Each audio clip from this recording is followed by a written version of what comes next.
তিস্তাতে বানের পানিটা আসে, এই নদীটার প্রকৃতিটাই এরকম যে এটা ফ্ল্যাশ ফ্লাড, হঠাৎ করে পানি চলে আসবে। কিন্তু আমাদেরকে যদি সময় মতন জানানো হয় তাহলে তো আমরা ক্ষয়ক্ষতিটা কমাতে পারি। সেই মহাপরিকল্পনা দেখেছেন আপনারা? তো মহাপরিকল্পনা দেখেন নাই, ওটা বাস্তবায়ন চান, এটা কিরকম কথা? আপনাদের মতামত ছাড়া কোনো মহাপরিকল্পনা চূড়ান্ত হবে না। তিস্তা একটা আন্তর্জাতিক নদী হলেও মনে রাখতে হবে এটা কোনো দেশের একক নদী না। কোন দেশ যদি মনে করে যে আমার উপরে তিস্তা যেটুকু আছে ওইটুকু আমার যেভাবে ইচ্ছা আমি সেভাবে ব্যবহার করব, এইটা কোনোদিনও আন্তর্জাতিক রীতিনীতি সমর্থন করে না।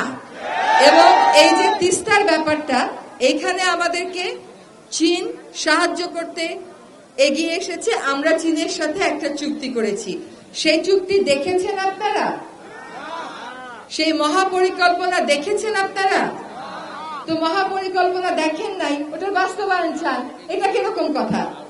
আগে তো দেখতে হবে, বুঝতে হবে তোর ভিতর কি আছে, আপনি কি চাচ্ছেন সেটা কি ওর ভিতরে আছে কিনা এটা তো বুঝতে হবে। তো আন্তর্জাতিক দুইটা বিষয় আছে, একটা হচ্ছে তিস্তার ব্যাপারে ভারতের সাথে আমাদের পানি বন্টন। তিস্তার সাথে ভারতের আমাদের যে পানি বন্টনের বিষয়টা, এটা আসিফ বলে গেছে।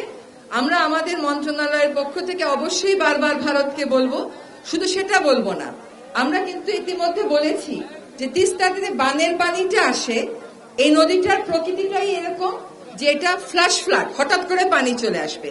কিন্তু আমাদেরকে যদি সময় মতন জানানো হয় তাহলে তো আমরা ক্ষয়ক্ষতিটা কমাতে পারি। তাহলে একদিকে হচ্ছে আমরা চুক্তি, আরেকদিকে হচ্ছে আমাদেরকে জানি সময় মতন জানানো হয়। গেট খুলে দেওয়ার আগে অন্তত কয়েক ঘন্টা সময় পেলেও তো আমরা অনেক মানুষকে সরাই নিতে পারি, গরু ছাগলগুলো সরাতে পারি। এইটা আমাদেরকে না জানানোর, তো না বলতে পারার তো কোনো কারণ নাই। তাহলে আর আমাদের কেমন ভালো বন্ধু, কেমন ভালো প্রতিবেশী? এটা তো বন্ধুত্বের পরিচয় হবে কাজ দিয়ে। কাজে এইটা আমাদের একটা দাবি থাকতে হবে, এই দাবিটা আপনারা এখনো কেউ তোলেন নাই। দ্বিতীয় হচ্ছে চুক্তির বিষয়ে আমরা অবশ্যই কথা বলবো। ধরেন যদি কোন একটা দেশ, আপনারা যারা এখানে আছেন আপনারা কিন্তু বাংলাদেশ সরকারের দায়িত্ব, আপনারা অন্তর্বর্তীকালীন সরকার বলেন, পরে নির্বাচিত সরকার বলেন, আপনাদের দায়িত্ব নিতে হবে বাংলাদেশ সরকারকে। যদি আন্তর্জাতিক পরিমণ্ডলে আমাদের দেরি হয়, দেশীয় পর্যায়ে আমরা কি করতে পারি এটা আমাদেরকে চিন্তা করতে হবে। এবার চায়নার ব্যাপারটা বলি আপনাদেরকে, বুঝে নেন। 2016 সালে যে চুক্তিটা স্বাক্ষরিত হয়েছিল মহাপরিকল্পনার জন্য, সেই চুক্তি অনুযায়ী চায়না কিন্তু একটা প্রকল্প দিয়েছে, একটা মহাপরিকল্পনা দিয়েছে। ওইটা যখন আবার সরকারকে পাঠানো হয়, চায়না সরকারকে, তারা দেখলো যেভাবে প্রস্তাবনা করা হয়েছে এইভাবে প্রস্তাবনাটা টেকসই হবে না। এখন চায়না আবার আমাদের কাছে 2 বছর সময় চাচ্ছে। এটা মন দিয়ে শোনেন, আমরা তাদেরকে 2 বছর সময় দিতে সম্মত হয়েছি, কিন্তু 2টা শর্ত। আমি এই 2টা শর্ত যোগ করে দিয়েছি। একটা শর্ত হচ্ছে এই মহাপরিকল্পনায় কি থাকবে আর কি থাকবে না এইটার ব্যাপারে তিস্তা পাড়ের মানুষের মতামত শুনতে হবে।